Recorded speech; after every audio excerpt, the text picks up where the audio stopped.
Olá, boa noite a todos. A gente teve o prazer de conhecer Rosane e aprender ainda mais. A gente acompanha o sucesso de todos os conteúdos dela, então um prazer, uma honra estar junto aqui com você. E a minha formação é de redação. E acho que imagino que a gente tem muitos criativos, criativas aqui. E eu imagino que uma curiosidade que a gente tenha, Rosane, é muito entender no detalhe como funciona o seu processo de criação e depois numa sala de roteiros. Acho que na nossa cabeça, né, a gente tem um processo na criação muito claro, mas eu e acho que imagino muitas pessoas, a gente gostaria muito de saber no detalhe como é que é um processo de criação de uma novela. Você tem um draft do seu pensamento, que momento que você compartilha, tomba para mais roteiristas, como que é o seu processo de aprovação. Então, a gente queria muito trocar experiências de redações para redações. Bom, obrigada pela pergunta, Laura. E muito bom conversar com 3 criadoras, roteiristas também, né, criativas aqui. Obrigada pelo convite e obrigada, gente, que está aqui num domingo à noite mesmo, assim, para conversar. Sala de roteiro, né? A primeira coisa é prestar atenção no que está acontecendo, né, para construir a sinopse. A gente pode falar sobre isso mais adiante, mas o passo a passo. Primeiro eu escrevo uma pré-sinopse. E o que é uma pré-sinopse? É a história em prosa da novela. E o que uma novela tem que ter que é diferente de um filme ou de uma série? Viradas. Viradas que realmente mudam o rumo da história. Então, eu uso como exemplo o Conde de Monte Cristo, que é usado em várias novelas. Por quê? Porque ele é traído pelo melhor amigo, ele vai preso, virada 1, traído pelo melhor amigo, vai preso, conhece uma pessoa na prisão que fala onde está um tesouro, virada. Virada mais importante ainda, ele consegue fugir, ele acha o tesouro, olha tudo isso. Ele volta e aí começa a vingança, e aí a vingança gera várias viradas. Então, o Conde de Monte Cristo é um bom exemplo, e se vocês forem parar para pensar, tem várias novelas inspiradas no Conde de Monte Cristo, porque tem viradas. Então, quando eu construo uma novela, eu fico pensando, primeiro, se a minha sinopse tem umas 5, pelo menos assim, umas 4 viradas, pelo menos uma por mês, coisas que vão mudar o rumo da história, né? Sei lá, no caso de Vai na Fé, a filha descobre que a mãe foi estuprada, né, que não sabe quem é o pai, aí descobre quem é o pai. Tudo isso, vamos pensar como é que vai mudando. O reencontro com Benjamin, cada uma dessas coisas na novela mudou para onde ia. Então, quando eu tenho uma história em prosa que tem tudo isso, que é a história principal, eu vou mandar para o meu chefe, basicamente. E aí ele vai mandar para vários leitores e vai ler também.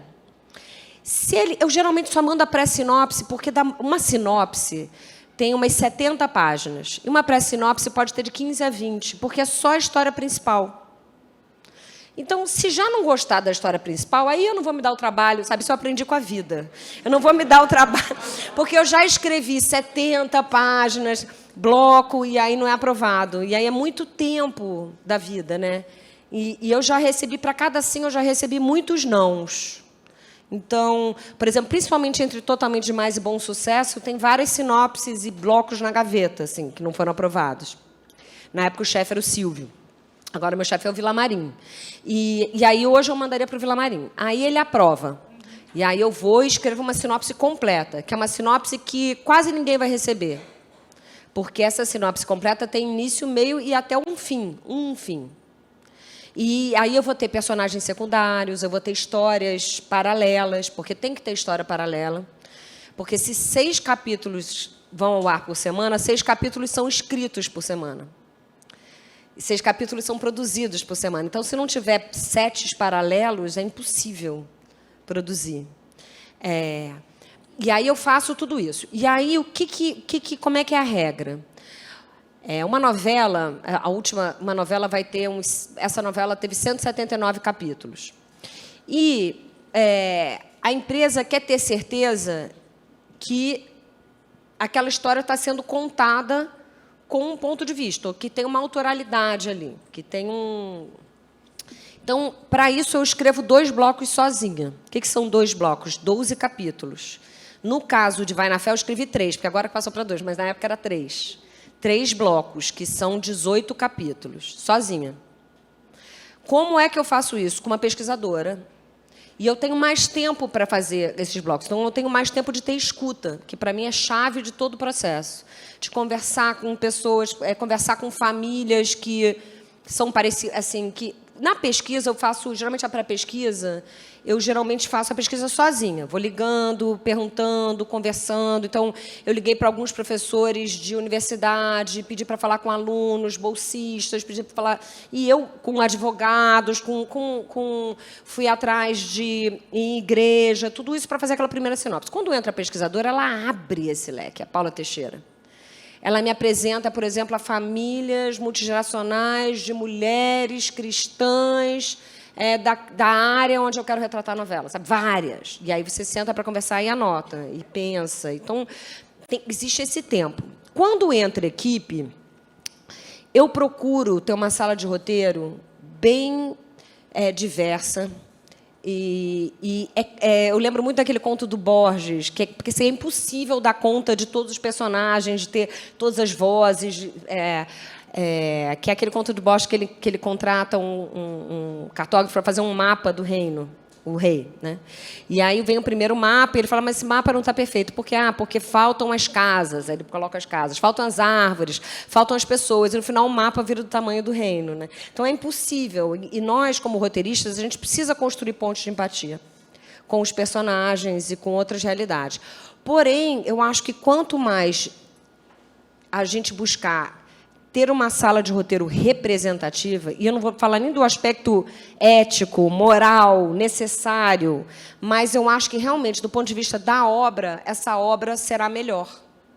Acredito que uma redação com mais representatividade vai ser melhor, é melhor. E não adianta construir uma sala como essa e não ter escuta dentro da sala. Então, nesta novela... Então, como eu falei, a gente escreve 6 capítulos, vão ao ar 6 capítulos, né, são produzidos 6 capítulos. Mas tem uma régua que você pode fazer, que é quantos capítulos de implementação, né? Então, por exemplo, eu posso falar, olha, eu quero começar bem devagar e depois eu vou fazer 6 capítulos por semana. Ou tem autores que falam, não, prefiro fazer 3 capítulos por semana ou 2 capítulos por semana até acabar a novela. Então, sua frente vai ser maior, a novela vai ser menos quente, mas você vai devagarzinho. Eu preferi começar devagar mesmo e pegar minha sala de roteiro e todo mundo leu todos os blocos que eu tinha feito sozinha. E com muitas críticas e sugestões. E eu escutei todas as sugestões e as críticas. E, às vezes, era um terceiro caminho. Às vezes, por quê? Porque as pessoas da minha sala de roteiro tinham experiências de vida, trajetórias, idade, raça, religião, orientação sexual diferentes da minha, e de propósito. E tendo consciência crítica da minha identidade, uma vigilância possível, não é sempre possível. Quanto a isso, é preciso ter essa escuta dentro dessa sala, porque não adianta também colocar lá só para foto. E aí eu modifiquei todos os roteiros de acordo com isso. E, a partir dali, a gente começou a escrever junto. E o que significa escrever junto? As grandes viradas daquela sinopse inicial permanecem. Isso não mudou ao longo da novela toda. As viradas eram as viradas. E, para cada uma dessas viradas, tem outras... Para cada uma, vamos chamar de reviravolta, para não falar plot twist. Vamos falar em português, reviravolta. Para cada uma dessas reviravoltas, eu tenho viradas que preparam pelo menos uma por semana para cada reviravolta mensal. Essas também permaneceram. Mas o que mudou é como eu chegava em cada uma delas. Rosane, vou aproveitar esse ensejo aí da sala de roteiro, porque acho que eu falei isso, né? Eu falei, sala de roteiro dá para a gente esgotar 45 minutos, e eu acho que deve ser a curiosidade de muita gente aqui. Tem muito criativo. Eu acho que tem muita gente que tem uma ideia que você desconstruiu para mim agora. A gente conversou bastante lá, mas não peguei isso. Que eu imaginava assim, um criativo mais solitário, fazendo a sinopse, e depois aquela sala de roteiro, e aí aquela loucura, todo mundo mete a mão em tudo, enfim, e traz essa coisa de muitas experiências, você falou, né, de trocar. A gente é um mercado, né, assim, posso falar pela maioria dos criativos que eu conheço, acho que nós três aqui somos de redação, né, todo mundo começou como redatora. A gente é um mercado que está o criativo ali meio em crise, né? Inteligência artificial, creators economy, aí você contrata o creator para fazer a campanha e tal. Tá todo mundo, que skills eu preciso construir aqui, que habilidade eu preciso estar sempre correndo um pouco atrás do rabo. Como que você separa aí, assim, pensando em habilidades e em momentos, essa coisa dessa primeira sinopse que ela é construída e entregue ali pronta, e esse segundo momento da novela viva ali, que você está fazendo e vendo o feedback das pessoas no Twitter, vendo a resposta das pessoas na pesquisa, vendo o remix da novela dentro do TikTok, enfim. Como que muda de um momento para o outro? E que skills que você acha que esse criativo tem que ter para sobreviver ali, e para mais que sobreviver, né, para ir bem nesses dois momentos ali? Nossa, ótima e difícil pergunta. Eu acho que o principal skill é a intuição. Isso é muito importante, porque outro dia uma amiga, enfim, roteirista, estava numa sala de roteiro e ela me contou exatamente uma discussão que ela teve com uma executiva, falando, mas por que na página, né, porque tem aquele Save the Cat, né, e tal. Por que na página 9 não acontece isso? Por que na página 3 não acontece isso? Então, qual paradigma você segue? E ela respondeu, minha intuição. Porque eu acho que a gente precisa trabalhar com a nossa intuição e com o nosso feeling. Porque a sua pergunta, quando você fala de inteligência artificial, isso eles não vai dar para a inteligência artificial suprir. O filósofo, se não me engano, o Zizek e a Ivana Bent, também num outro sobre a estética da violência, eles falam que a arte tem como vocação um certo porvir, antever, de alguma forma, movimentos históricos, culturais, o espírito de uma época. Então, Zizek usa de exemplo que o expressionismo alemão, de alguma forma, anteviu a Segunda Guerra. Em janeiro desse ano, a Datafolha, e, na verdade, a Folha de São Paulo publicou uma pesquisa da Datafolha que falava assim, o evangélico no Brasil é uma mulher negra periférica. Naquele mesmo mês, a gente estreou Bom Sucesso, que começou a ser escrita 2 anos antes, com uma mulher negra periférica evangélica no centro da trama. É coincidência? Não. Os Outros. O Lucas Paraíso começou a escrever Os Outros em 2019. Quando Os Outros estreou, a gente começou a ver no jornal várias matérias sobre briga de vizinhos, sobre condomínio. É coincidência? Não. É esse porvir, é isso que a gente tem que ter. Quando a gente vê as pesquisas, quando a gente olha o que está acontecendo, a Tati de pesquisa lá da Globo falou, nossa, vocês estavam falando sobre não maternidade, né, o caso da Lumiar, e agora saiu o censo e a gente está vendo que as pessoas estão tendo menos filhos. Não é coincidência, eu acho que é isso. E como é que a gente faz isso? Como é que a gente faz isso que faz parte da nossa profissão como criativos, né? Como é que a gente tem esse feeling e intuição? Tentando perceber o que chama a nossa atenção no dia a dia.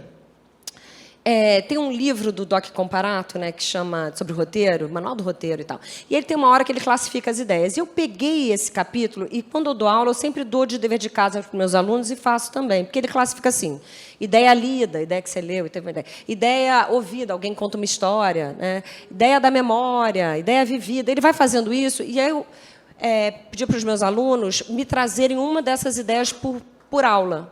Cadê a ideia? Para a aula que vem eu quero a ideia da memória. Para a aula que vem eu quero a ideia lida. E aí isso faz com que você preste atenção no que você leu que te chamou a atenção. No que você viu que te chamou a atenção. Qual personagem te chamou a atenção, sabe? Então, se uma novela é inspirada, como Celebridades, inspirada em A Malvada, porque aquele filme chamou a atenção. Né? Então, se a gente começar a parar para perceber o que chama a nossa atenção no dia a dia, porque eu acho que não é só feeling, é também musculatura, sabe? Parar, prestar atenção e perceber. Por exemplo, o censo agora. As pessoas estão tendo menos filhos. Quem são essas mulheres? Ou será que são os homens? Quem decide? Qual a idade? Né? Estado social, econômico social, quem são? Bom Sucesso nasceu, em parte, de ler uma pesquisa do IBGE sobre o aumento de mulheres chefes de família. E aquilo ficou na minha cabeça. Quem são essas mulheres? Elas podem sonhar, não podem sonhar? E começa a conversar com algumas. E aí vem, entendeu? Então, é olhar o mundo à sua volta de forma crítica e prestando atenção, principalmente, no que... E aí a intuição é o principal skill. Aí o que muda quando entra a novela no ar? Então começa assim. E eu lembro que logo antes de entrar Vai na Fé no ar, estava saindo várias matérias e vários tweets que eu queria morrer, que eram assim, novela gospel, Globo imitando Record, Globo apelando. E eu ficava, gente, não fui eu que ofereci essa história. Não foi uma estratégia, sabe? Foi porque, quando eu estava no Focus Group de Bom Sucesso, primeira coisa, eu olhava as fichas de quem estava lá no Focus Group, que é a pesquisa qualitativa, que é aquela pesquisa que imita o público que assiste a novela. Então, é aquele que tem um vidro de um lado, espelho do outro, que marca, vocês fazem isso bastante, e as pessoas ficam falando da novela, e aí os grupos imitam o público da novela. E eu vi que, na ficha, de cada 10 mulheres, 4 colocavam evangélicas. Primeira coisa. Segunda coisa, eu implicava no começo da novela, bom, vou abrir aqui, com a roupa da Paloma, porque ela se vestia que nem uma vestal, e ela era do samba, e ela era costureira. E aí, uma das perguntas que eu pedi para fazer era sobre a roupa. E as mulheres falavam, não, realmente, podia estar mais cavado, podia estar mais não sei o quê. E, claro, e eram as mulheres que estavam na ficha evangélica. Então, olha só, a gente, às vezes, tem uma ideia, né, pré-concebida, que a gente sempre tem que aquilo, né, questionar criticamente onde você está, na bolha que você está, a sua identidade e tal. E depois teve aquele BBB da pandemia, que tinha o Gil do Vigor, a Juliette, a Pocahí, a Camila de Freitas, que cantavam louvor e depois dançavam até o chão. E aí eu comecei a pensar, será que essa ideia de polarização, será que essa ideia de que as pessoas são uma coisa ou outra, que está sendo exacerbada e amplificada com as redes sociais, com o algoritmo, principalmente durante a pandemia, será que isso é real? Ou será que a maioria das pessoas são como nós, né? Pessoas que erram, pessoas que acertam, pessoas que são contraditórias, pessoas que são humanas. Então, a novela apostava nisso. Apostou nisso. Mas, quando estreou, eu fiquei histérica. E aí, a assessora de imprensa, a Fabiana, ela ficava assim, não responde, não fala. E eu sou uma pessoa que estou no Twitter, estou nas redes sociais, e ela ficava, não... Quem vai responder vai ser a novela, sabe? Qual é o seu limite para isso? Assim, você fica lá lendo no Twitter, eu já vi uma entrevista que você fala que leu um tweet e se inspirou e colocou a personagem ficando louca, cantando uma música. A Cláudia Hanna, sim. A cara caramba, cara, Carol. Ou seja, o cara tá lá no Twitter, atrás da mesinha dele, e teve uma influência na novela. Você tem um limite, assim, tipo, não, isso aqui eu não vou mudar. Você tem um esqueleto ali que você fala, pode dar a repercussão que for, que não vou mexer? O Focus Group é um grande termômetro. O Twitter... Primeiro que o Twitter e o Facebook, as repercussões são diametralmente diferentes de uma mesma cena, de uma mesma coisa. E, se a gente pensar que o Twitter, a média de idade é de 15 a 29 anos, e uma novela, a média de idade é 35 mais, não dá para usar como termômetro para mudar a trama. Mas... eu uso, sim, como termômetro para inspiração. Acho que tem muitos insights bacanas, muitas críticas interessantíssimas, muitas reflexões. Vários críticos de televisão, de novela, eu conheci o trabalho através das redes sociais. E mais de um insight, assim, realmente. E às vezes, a gente traz para a sala de roteiro alguma coisa que a gente leu nas redes sociais como inspiração mesmo, ou para refletir. Mas mudar uma novela pelas redes sociais é muito arriscado, porque não é o mesmo público. Vamos pensar, né? Vocês sabem, a novela ela está apoiada na TV aberta num modelo de negócio de publicidade, baseado na audiência, que são as 15 principais praças do painel nacional de televisão, sendo que São Paulo tem um peso muito maior. No Twitter, ou no Facebook, ou no Instagram, não necessariamente as pessoas são dessas 15 praças. Né? Uma hashtag sobe com 5.000 tweets. Uma novela, Vai na Fé, falou com 28 milhões de pessoas assistiam diariamente Vai na Fé, 72% do capítulo. 45 milhões de pessoas passam pela novela diariamente, pelo menos passavam, assistir 5 minutos. E Foram 159 milhões de pessoas impactadas. Então, apesar da ansiedade e apesar da ferramenta que é muito boa de busca, de pesquisa, tem que ter calma. Tem uma integridade, então, mas se tiver um gênio escondido em Pindamonhangaba, com uma ideia de soltar o tweet bater aí... Mais de uma vez. Muda. Muita coisa. Ou muda ou inspira. Por exemplo, eu lembro... Malhação Sonhos. Eu lembro que eu li os tweets assim, estamos esperando o beijo de Cobra e Jade. Cobrade, como será o beijo? Como será o eu te... Beijo não, o eu te amo de Cobra e Jade. E aí eu cheguei na redação e falei assim, a gente não tem a menor ideia, a gente nem pensou nisso. A gente precisa fazer o eu te amo de Cobra e Jade. É uma coisa importante. Vamos fazer o eu te amo de Cobra e Jade. Então, nesse lugar. Mas como...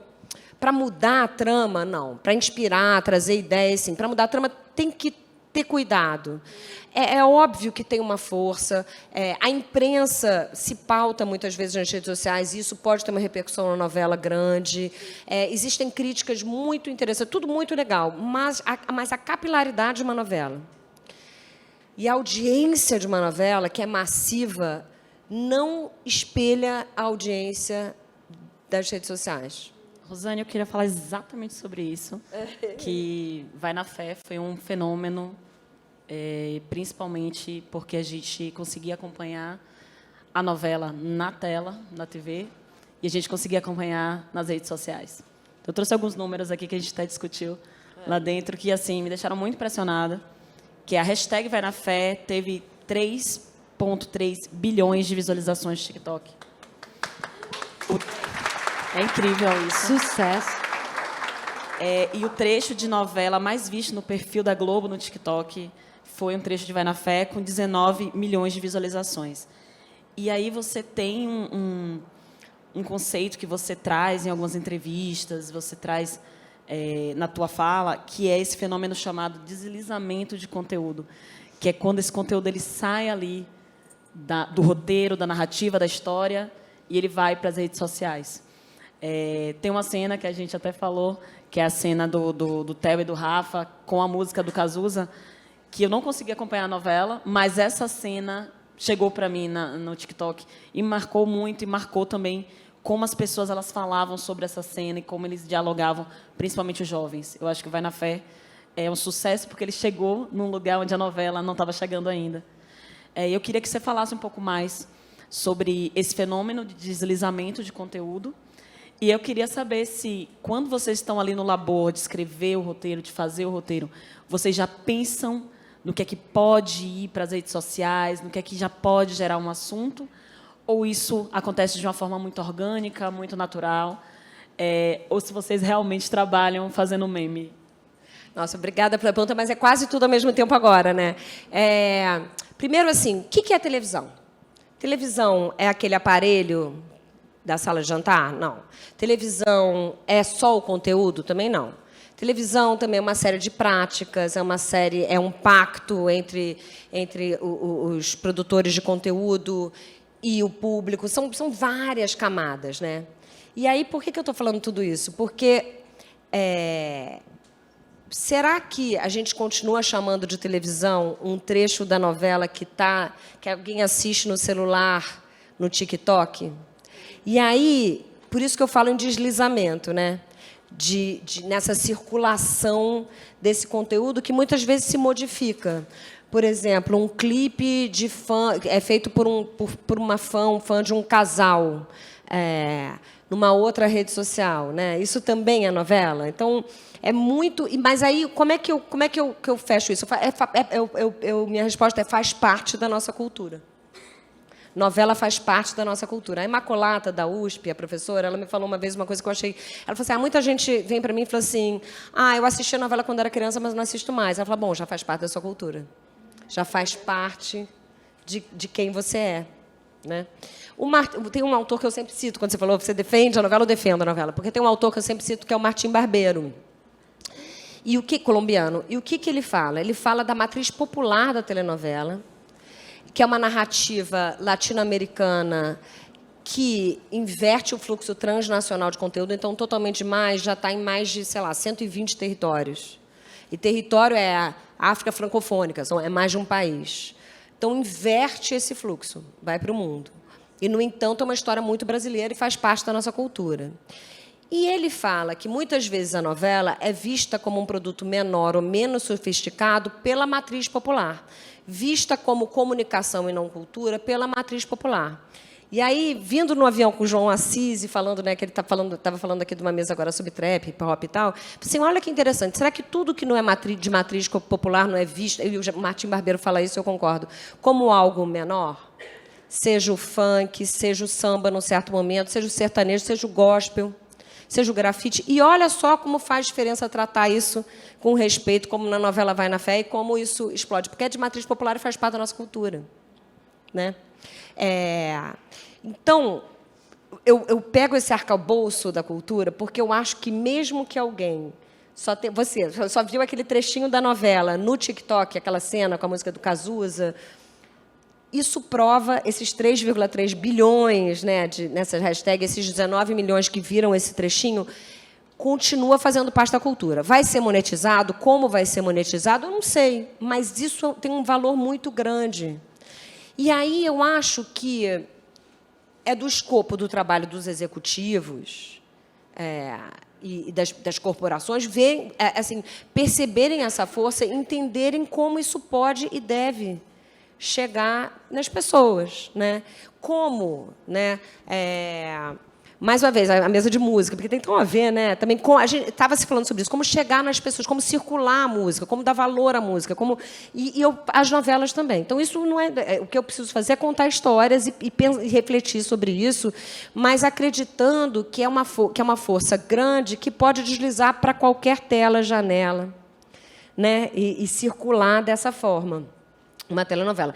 Nem que eu tenho certeza, porque eu sempre pergunto quando eu vou para a universidade falar, eu pergunto assim, quem assiste Vai na Fé? Quem só assiste pelo TikTok? Sempre tem alguém que assiste pelo TikTok, ou pelas redes sociais, ou pelo Twitter. Tem, mas tudo bem, faz parte da cultura daquela pessoa.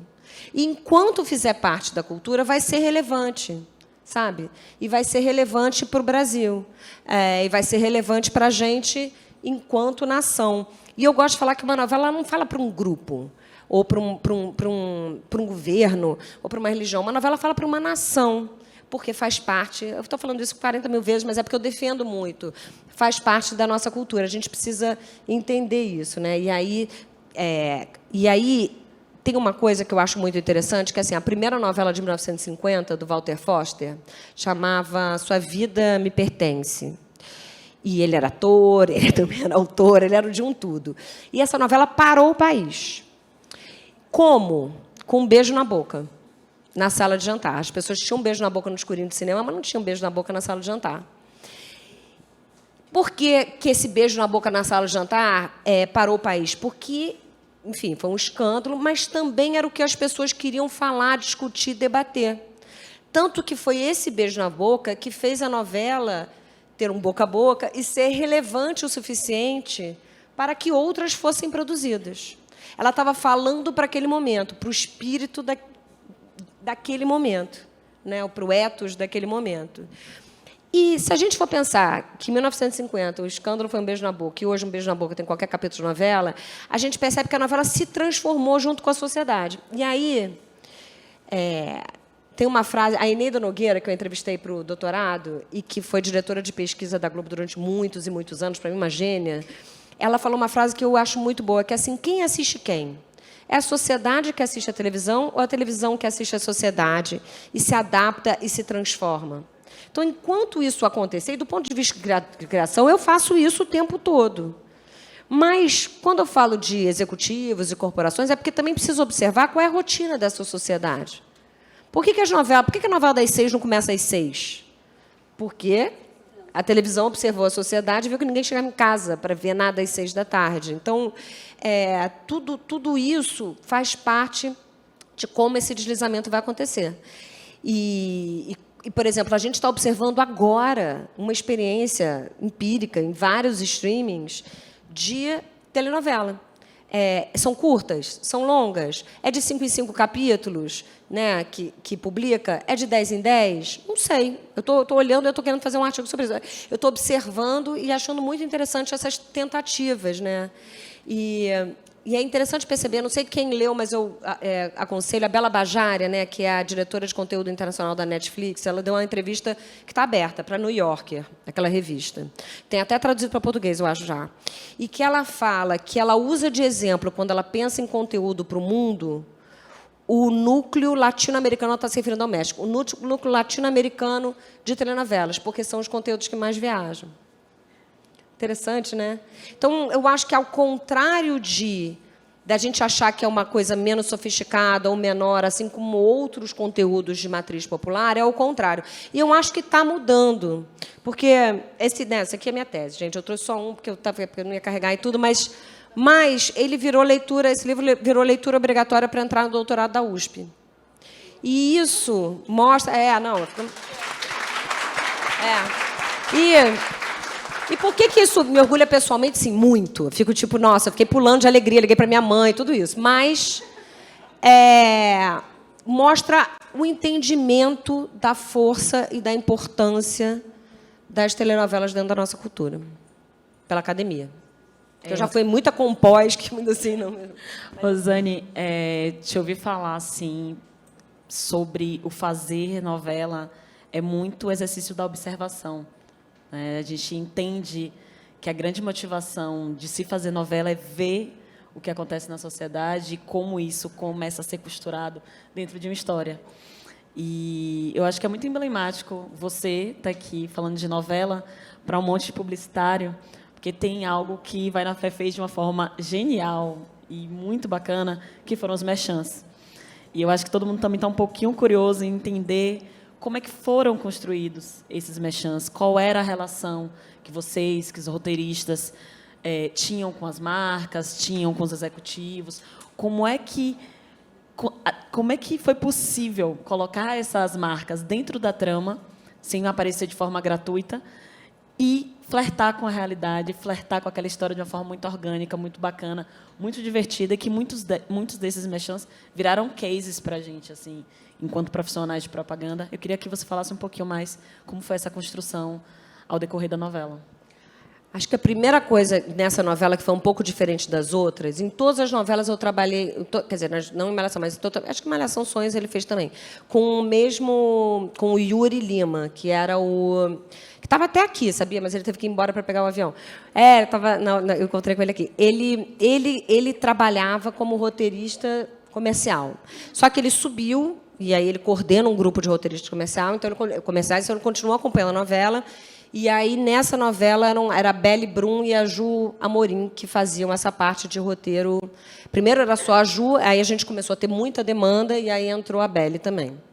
E eu fiz duas coisas muito diferentes dessa vez. A primeira coisa foi, já em Bom Sucesso e Totalmente Demais, que também foi super bem... Só para explicar o que você explicou para a gente da formação de sala de roteiro. Essas duas pessoas entram como roteiristas de comercial. Sim. Acho que é legal explicar isso. Elas só escrevem os merchans e elas só escrevem ideias de merchan, de product placement, de tudo. Assim. Elas são as pessoas que só fazem isso, ficam achando oportunidades. Só que elas, geralmente, ficam grudadas na produção, dentro da sala de produção. E, geralmente, a sala de roteiro não é perto da produção. É longe. E... em outras novelas, eu reparei que essa distância e esse pudor em não contaminar o criativo tinha muita razão de ser, porque se a novela não vai bem de audiência, ou se a novela... a gente sabe qual é o modelo de negócio de uma novela. Todo mundo. Então... já lá naquela época eu pedia para o Yuri visitar a gente quando tinha reunião e tal, mas para ele era difícil ir lá na redação. Então, dessa vez, eu mudei minha sala de roteiro para dentro dos estúdios. Primeiro que a sala de roteiro, as pessoas moravam em várias partes do Rio de Janeiro, então não fazia sentido fazer uma sala de roteiro perto da minha casa, onde todo ia ser longe para outras pessoas, e aí o estúdio era meio longe para todo mundo, os estúdios ali. E também veio o aprendizado da pandemia de que salas podem ser híbridas, que é importante o presencial, muito importante.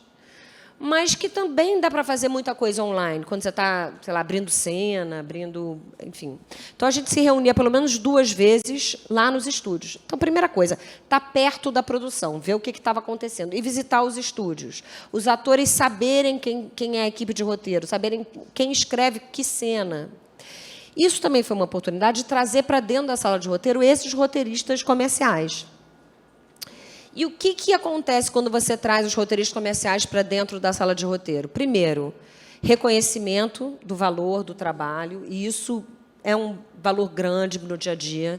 2, eles sabem o que vai acontecer na trama daqui a 1 mês, daqui a 2 meses, então eles não são pegos de surpresa quando chega um roteiro. E eles podem contribuir com ideia.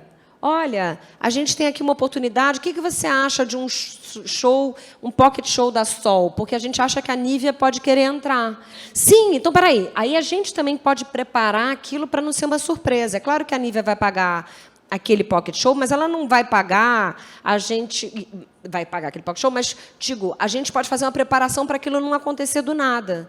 Olha, tem uma oportunidade aqui, olha, vai dar um show, olha, tem uma... Sabe assim, a gente pode construir...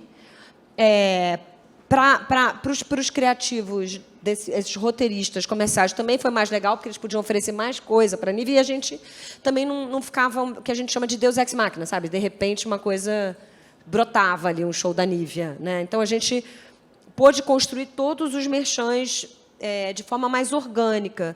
E pelo fato dessas autoras, né, principalmente a Ju e a Belle, acompanharem o dia a dia da sala do roteiro, elas sabiam o que ia acontecer, elas sabiam o tom, elas sabiam que personagem. A gente brincava que até o Pudim, o cachorro, fez merchan, né, assim, na novela. Mas elas sabiam e viam e trocavam. E a sala de roteiro era uma sala permeável a elas falarem, contribuírem. A todo mundo, mas, assim... a elas colocarem uma ideia ou trazerem uma proposta e acreditarem. E eu acho que isso, desse reconhecimento, não é só isso. A gente acreditar que a gente estava contando junto aquilo, sabe? Todo mundo junto. Então, estar perto da produção já trazia isso. Trazer os redatores para dentro da sala já trazia também esse sentimento de pertencimento, sabe? E foi a novela que mais arrecadou, novela das 7, recordista de arrecadamento, né, da Globo. Acho que isso já diz muito sobre essa mudança que você fez no processo criativo, né? Eu queria saber, você comprou brigas lá dentro para isso? E isso virou padrão na Globo agora? Os outros autores vão ter que fazer isso também? Olha, não sei se é um padrão, mas para a gente foi um case, assim, foi realmente muito saudável e bacana. E tem um respeito muito grande pela história. Então, quando tinha um merchan que a gente achava, olha, gente, esse aqui realmente... não tem como, porque ela está deprimida, porque o marido morreu, não tem como ela... E tem esse respeito, sabe? Porque não é bom para a marca, não é bom para a gente, não é bom para... Então, sempre que a gente falava não, realmente tudo bem. Mas a gente tentava dar um jeito. E se for nesse personagem? E se for dessa forma, sabe? Então, a gente... tinha esse entendimento de que a gente queria que desse certo também, sabe? Porque a gente sabia que é o modelo de negócio. Mas a gente não fazia qualquer coisa e sempre teve esse respeito, que eu acho muito importante. E é claro também que tem marcas mais permeáveis e menos permeáveis a realmente estar dentro da história, né? Eu vou citar um exemplo até que eu acho muito bom de uma outra novela, que era o Yuri também,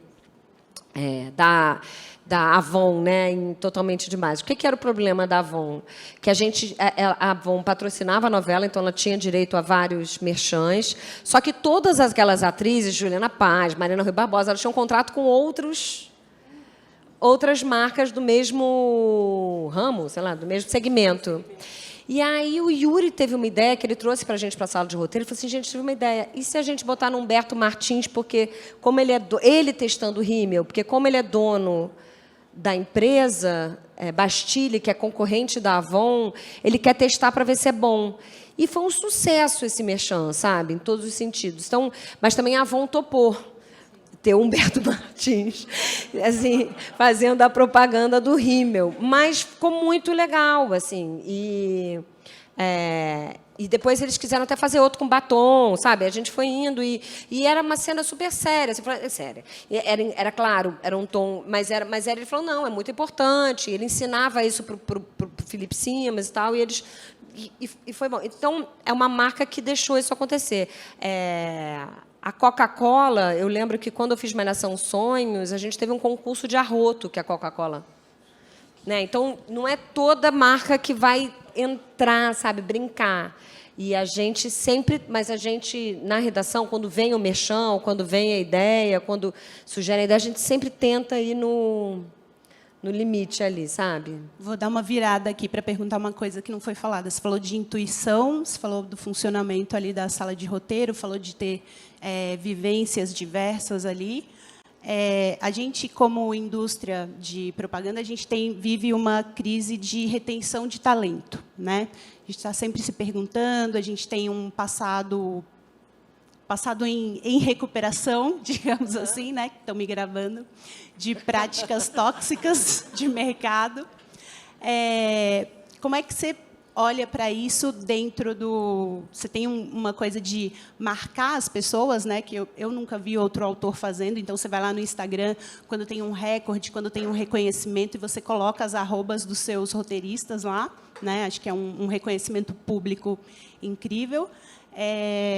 Como é que você olha para essa parte do cuidado? Porque, fazendo um parâmetro para a gente, eu entendo que você é a mente criativa que está ali criando, né, muito mão na massa, como você contou o caso de ir atrás lá do Lulu Santos, porque queria música, mas também está cuidando do bem-estar dessas pessoas. Eu queria saber para o que você olha, né, e o que você entrega para reter ali, o que faz com que essas pessoas fiquem e queiram continuar fazendo os trabalhos juntos. Olha, esse ambiente tóxico não é só da publicidade, né? Então, mas eu acredito que isso não tem mais lugar hoje, sabe? Então, por exemplo, quando eu reconheço o trabalho, seja no Instagram, ou seja marcando os autores, ou seja internamente, em conversas, ou com o chefe, ou diante e tal, eu faço isso por mérito e porque eu sei que essas pessoas vão... Isso é um estímulo. Assim, quando faziam isso comigo, reconhecimento, é o mínimo, né? Você fica estimulado a trabalhar mais, a querer mais. Então, sei lá, Renata Sofia, foi ela que deu a ideia na sala de roteiro e criou a cena da alopécia. Então, quando me chamaram no Fantástico para falar sobre essa cena, eu falei, eu só vou se a Renata Sofia for. Porque eu acho que é importante para ela estar no Fantástico. Ela merece, ela que deu a ideia. Tudo bem que vocês querem que eu esteja, mas não, mas o Fantástico quer que você esteja, porque você está lá assinando. Eu falei, tudo bem, eu vou estar, mas eu quero que ela esteja também e que ela possa... e que ela dividir o protagonismo. Dividir o protagonismo, porque eu queria que tivessem feito isso comigo tantas vezes, sabe? E eu acho que a cultura está mudando, porque tem que mudar. E quando eu estou numa sala de roteiro, quando eu fui lá, provei a sinopse, estou com uma sala de roteiro, eu sou gestora também, eu tenho que ter esse olhar. Eu não estou lá somente para escrever uma boa novela, são pessoas. E essa novela... A gente teve na sala de roteiro pessoas que tiveram perdas de pessoas muito próximas durante o processo, né? Porque é 1 ano de novela. Então, como é que faz? Você tem que entregar a si mesmo ou não tem que entregar? Não, pelo contrário, né? Você precisa saber... acho que faz parte do meu trabalho.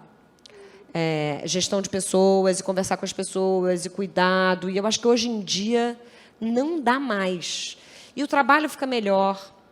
O clima fica melhor, e eu tenho certeza porque eu já vivi tantas coisas horríveis também, sabe? Que passa para a tela, sabe? Que o que está atrás das câmeras passa para a tela. Agora, a gente quer um momento de prestigiar seu trabalho, então acho que a gente tem um vídeo, né, preparado que... Nem é só meu trabalho. Não, então, justamente, né, o trabalho de todos, que você dá todo esse crédito, mas que é muito bacana a gente poder assistir juntos. Obrigada. Sem música. Áudio. A gente tem tempo para abrir para perguntas? Tem áudio esse vídeo só.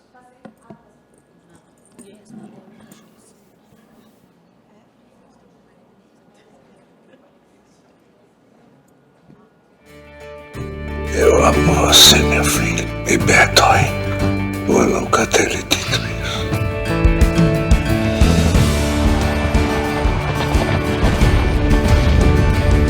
A partir de agora, você vai me chamar de senhora.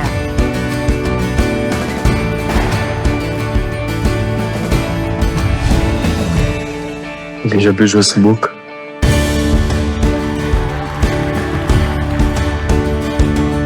Agora eu só quero me sentir viva.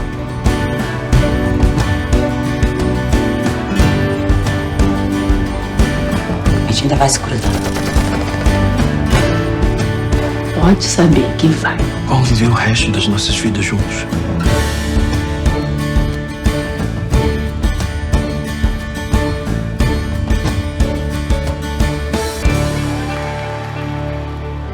Eu vou nas asas de um passarinho, eu vou nos beijos de um beija-flor, no tic-tic-tac do meu coração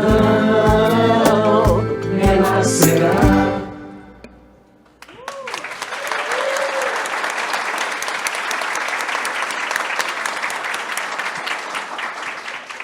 Isso é Brasil, esse vídeo, né? Isso é Brasil. É muito isso. Esse Brasil. vídeo nunca foi exibido, tá? Porque era para uma coisa que não aconteceu, enfim, que não foi. Mas aí eu achei legal mandar trazer para cá, porque é um vídeo, não, finalmente foi exibido, que bom. Mas assim, que são, o que eu tinha pedido pro Chico, né, da programação? Eu falei, eu queria cenas icônicas, um vídeo com cenas icônicas da novela, para defender essa ideia. Numa outra palestra, mas que eu não passei o vídeo, mas eu defendi essa ideia, de que a novela faz parte da nossa cultura. Porque a gente vai vendo essas cenas, fica, aquela parte, aí lembra onde você estava, lembra como foi, né? Você vai relacionando essas imagens a momentos diferentes da vida, né? Então, era para isso. Muito obrigada, Rosane. Obrigada. Jéssica, Dani, todos. Um prazer a gente poder se conhecer. Gente, eu que agradeço, assim, mesmo. Eu sei que agora vocês têm uma premiação super importante, mas, assim, agradeço mesmo essa troca e as perguntas e conhecer vocês e o convite. Obrigada mesmo e todo mundo que está aqui. Obrigada. Prazer ter...